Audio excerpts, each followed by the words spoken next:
Chaque année, des visiteurs de partout au Québec et même d'ailleurs convergent vers Mashtayats. Certains viennent découvrir un powwow pour la première fois, d'autres reviennent année après année. Tous y trouvent une occasion unique de rencontrer un peuple, une culture et une communauté bien vivante. Durant la saison estivale, où il y a un marché touristique, une manne touristique qui vient participer. Puis en même temps, c'est une manière de démystifier le grand rassemblement, de démystifier les courses, les compétitions, de démystifier les powwows, les régalias et non les costumes.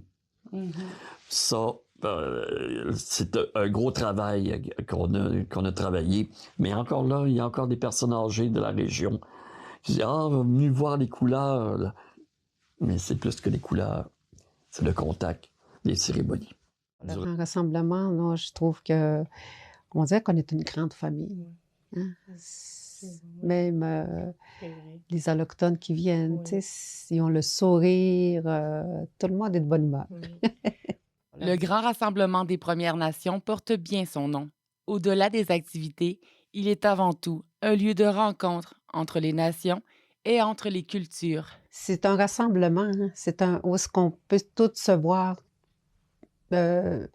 Plusieurs nations viennent, Atikamekw, Innu de Côte-Nord, un peu partout, Anishinaabe, Mistassini. Fait que moi, c'est un rassemblement où est-ce qu'on voit on entend quand on rit, on est un peu rieur, premièrement, comme je dis.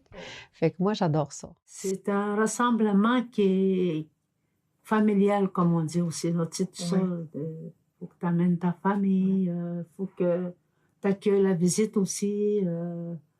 C'est un recueillement qu'on se fait entre les nations, parce qu'il y a plusieurs nations qui viennent nous voir aussi, puis de se faire connaître, puis de connaître aussi que les gens, les Autochtones, nous connaissent aussi. Là.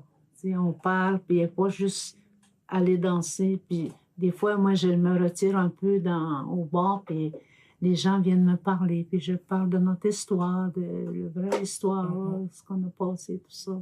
Ils aiment ça, les autres, venir. Puis ils viennent voir notre créativité. Il y a plusieurs artisans qui viennent aussi. On partage nos savoirs aussi de ce côté-là. Chaque échange devient une occasion d'apprendre et de mieux se connaître. Mais c'est justement le pont à faire avec les airs, je veux dire les allochtones avec les autochtones. C'est de se connecter ensemble, là, d'être tout dans la même direction aussi. Là. Enlever les racistes, enlever tout ça, là, les blessures qu'on a eues, les préjugés, c'est ça. C'est un bel endroit pour apprendre notre culture.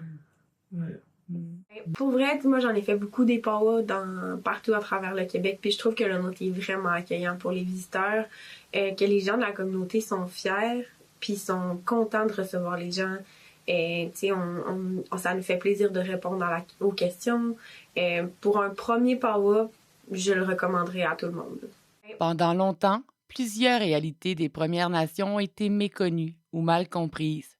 Le Grand Rassemblement des Premières Nations devient alors un espace privilégié pour raconter sa propre histoire. De faire connaître notre culture, puis discuter notre culture. D'avoir eu un contact humain avec un membre des Premières Nations. C'est d'avoir l'éducation. C'est d'être éduqué. Ah, j'aurais jamais pensé à ça. Les Autochtones sont comme ça. Ah, wow! Et l'effet wow! Ça, là, c'est surtout très intéressant. Ben, juste le thème, Ashtamouté, Mishtoyets, venez à la communauté et là, vous allez avoir plein de surprises. Viens que je te raconte une histoire. Viens que je te raconte l'histoire de cet événement-là. À travers les discussions, les cérémonies, les compétitions et les rencontres humaines, plusieurs visiteurs découvrent une réalité qu'ils connaissent peu. Et les régalias, le powwow en tant que tel, ça amène beaucoup la clientèle. On recevait beaucoup de gens par courriel, téléphone pour avoir de l'information. Bon, c'est quand est-ce le powwow, à telle date, qu'est-ce que je peux réserver en tant que tel d'hébergement pour assister à ce spectacle-là. Ben, on dit spectacle, mais en réalité, c'est plus qu'un spectacle. C'est une cérémonie et autres. Le rassemblement offre également une scène importante aux artistes et aux artisans des Premières Nations. Ben, le Grand Rassemblement, ça fait plusieurs années qu'il existe. Il y a beaucoup d'artistes qui viennent, tu sais, des fois, c'est les premières fois qui participent à des activités comme ça. Les artisans aussi, tu sais, ont la chance de pouvoir montrer ce qu'ils savent faire. Je pense que c'est une vitrine, c'est important. C'est important pour nous autres aussi de montrer notre savoir-faire, puis de savoir qui qu'on est. Tu sais, montrer qui qu'on est, comme Pequawagaminouts, puis tu sais, comme on est un peuple quand même accueillant, tu sais, genre, fait que on aime ça que le monde vienne s'amuser ici, puis qu'il participe. Ben, c'est un bel événement, en fait, pour justement se rassembler, être ensemble, puis voir, tu sais, découvrir des nouveaux talents aussi, parce que je veux pas, chaque année, tu sais, je suis rendue quand même à 32 ans, puis chaque année, il y a des nouvelles personnes qu'on connaît pas nécessairement, mais qui sont du village, puis qui tout d'un coup s'impliquent. Moi, je me souviens qu'à Échiquette, à un moment donné, ils sont venus. Il y a eu aussi Philippe McKenzie qui est venu. Malheureusement, je pense que problème maladie, il n'a pas pu chanter ce soir-là. C'est son garçon, Mr. Chipou, qui a pris le relais à ce moment-là.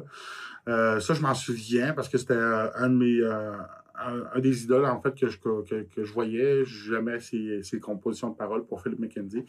Après ça, je parlais d'Échiquette, mais Brian André, qui est tout le temps une place importante pour moi, qui est je te dirais, je l'idolâtre, si on pourrait dire.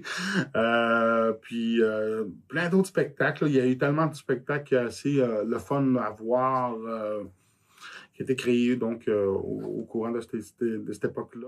Chaque édition permet de découvrir de nouveaux talents tout en célébrant ceux qui ont marqué l'histoire du rassemblement. Je tiens particulièrement à cœur le spectacle qu'on a fait en 2008-2009, je pense, pour le spectacle Hommage à mon grand-père, Alcide Blacksmith. Puis il y avait plusieurs artistes, je ne sais pas comment ça a dû coûter, mais parce qu'il y a eu plusieurs artistes de plein de communautés autochtones qui sont venus pour faire ce spectacle Hommage-là.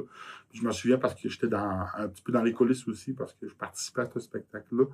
Ça a fait en sorte que j'ai pu côtoyer d'avoir des amitiés aussi, puis côtoyer plein d'artistes autochtones. Avec les années, le Grand Rassemblement des Premières Nations est devenu un moteur important pour le rayonnement de Mashteyats. Lors des rencontres depuis une vingtaine d'années, on s'est associé avec le Grand Rassemblement pour accueillir les gens. Mon rôle était de faire des sondages. Puis en même temps, ça nous permettait aussi de connaître un peu l'achalandage, la provenance et toutes les gens et on donnait de l'information, évidemment, autre que pour d'autres activités dans la communauté. Et ça fait belle lurette. On a trouvé, premièrement, la clientèle première, c'était la clientèle qui venait de la région, qui amenait leurs parents, amis, pour venir voir le powwow. On s'est aperçu qu'il y avait beaucoup, les gens venaient pour le powwow, l'artisanat, puis par la suite, c'était les activités, là, le portage, des choses comme ça. Donc, c'est ça qui était intéressant. Ça touchait à tout. Puis la provenance, c'est de jouer avec les gens, de s'amuser avec les gens, tout en posant des questions. D'où vous venez, d'où vous arrivez de quel endroit, puis ça permettait au GRPN de se faire une banque là, de données là, en tourisme. Ça, c'était un peu notre rôle aussi, avec les journalistes et les blogueuses qui venaient pour voir un peu la tradition. Puis ils ne connaissaient pas un peu le powwow, les activités. Puis avec la radio aussi, j'avais commencé aussi avec la radio à l'époque pour le Grand Rassemblement. Puis en même temps, ben, c'était de voir le cheminement. On faisait des reportages aussi. Ça, j'ai oublié de le dire. On faisait beaucoup de reportages sur le site même. Puis les spectacles, on animait les spectacles du Grand Rassemblement. Donc, c'était plaisant pour moi, là, puis ça me fait rappeler ça. Puis aussi, c'est que ça a amélioré. Puis des fois, les gens rentrent pour 1 heure, puis après 4 heures, hey, on a vu, c'était merveilleux. Le sourire. Puis ça me donnait un petit chaud au cœur. Puis même pour l'organisation, c'était vraiment là, Une paye en plus. une paye en plus, oui, par rapport à ça. Derrière chaque visiteur se trouve une occasion de créer un lien durable avec la communauté. Au départ, c'est impressionnant. Là, mettons, quand tu arrives durant les powwows, c'est vraiment... la musique est intense. Puis si tu n'as jamais vu ça, tu peux être... c'est vraiment... c'est saisissant, on va dire. C'est vraiment de quoi de spectaculaire. Là, c'est grand. Puis en plus, on est vraiment dans une belle communauté. Puis le lieu du rassemblement, vraiment, c'est toi, Chassit, c'est sur le bord de l'eau. Tu trouves que c'est ça qui a un unique... Il y a ça aussi, mais il y a aussi le souper-spectacle. C'est encore sur le bord de l'eau. Puis là, c'est justement mes nouvelles collaborations avec Chouk. Puis ça me donne la chance de réanimer encore. Ça va faire la 3e année encore, en espérant qu'il y en ait plus que 3 cette fois-là. Au fil du temps, le rassemblement est devenu plus qu'un événement. Il est devenu un symbole de fierté collective.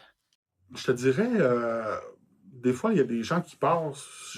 À ce moment-là, je ne savais pas c'était qui, mais même là encore, je ne savais pas c'était qui, mais c'était une personne qui était venue.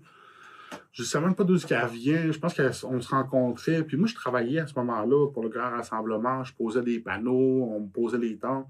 Puis elle m'avait posé la question, parce qu'elle voyait que j'étais quand même assez jeune, puis elle m'avait posé la question, c'est-tu important vraiment, un rassemblement comme ça? Puis ma réponse, dans le fond, c'est que aujourd'hui, oui, c'est encore plus important. Oui, on a des différences. On a, le power en tant que tel, c'est une différence de ce qu'on a culturellement. Ça a tout le temps été dans nos mœurs et coutumes quand même. De se rassembler, de célébrer, de chanter, de jouer au tambour. Puis ça, c'est tout symbolique. Puis j'y avais expliqué ça comme ça. Puis il était, en 2000, je me rappelle plus, en 2000, je pense 2012 ou 2013 qu'elle m'avait posé cette question-là. J'étais assez... mais c'est ça, je lui avais dit que oui, c'est très, très important, ce rassemblement-là.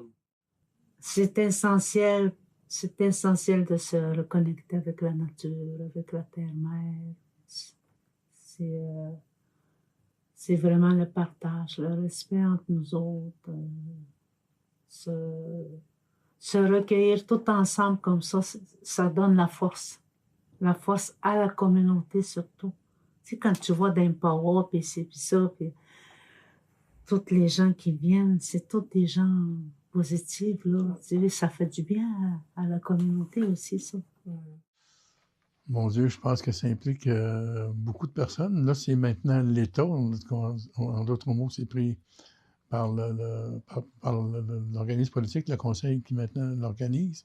Mais au début, il y a eu plusieurs bénévoles. Je n'en citerai pas parce qu'il y en a beaucoup, j'ai pas peur d'en oublier, mais je retiendrai peut-être Daniel Paul, entre autres, qui était très impliqué, même de la famille au complet, je dirais. Puis non, c'est de mémoire, c'est ce que je retiens. Mais ça a nécessité beaucoup d'heures puis de bénévolat de ces personnes-là. Derrière le succès du rassemblement se trouvent des centaines de personnes qui donnent leur temps et leurs énergies pour faire vivre cet événement. Souvent, on n'aurait même pas d'activité. Ça, moi, je peux le dire parce que je travaille toujours avec des bénévoles. C'est rare que je n'ai pas des bénévoles. Ça fait 20 ans que je travaille avec des bénévoles. Puis si je ne les ai pas, j'ai des activités, j'aurais plus de difficultés à faire. Il faudrait qu'ils payent du monde pour m'aider. Mais là, ils n'ont pas payé du monde. Il y a du monde qui viennent nous aider. Puis ils font ça gratuitement. Puis ils font ça, je te dirais, avec la joie. C'est plaisant d'avoir des bénévoles. Moi, j'aime ça. J'aime ça travailler avec des bénévoles. Ça fait humain plus. Ils sont là parce qu'ils veulent être là. Ouais. C'est ça l'affaire, la différence. Bien souvent qu'avec un... Je ne dis pas qu'un travailleur ne veut pas être là, mais c'est pas la même chose. Un bénévole, il n'est pas rémunéré, rien, puis il est là pareil. Il est là pour t'aider. Il est là pour que toi, ton activité réussisse. Et moi, pour moi, là, c'est primordial, les bénévoles. Souvent, Le grand rassemblement des Premières Nations est devenu au fil des années une fenêtre ouverte sur la culture des Pequawagamis-Inuits, une occasion de partager des savoirs, de créer des ponts entre les peuples, de faire découvrir une histoire, une identité, une culture toujours bien vivante. À travers les rencontres, les spectacles, les cérémonies et les échanges, il continue de rapprocher les communautés et de bâtir une meilleure compréhension mutuelle.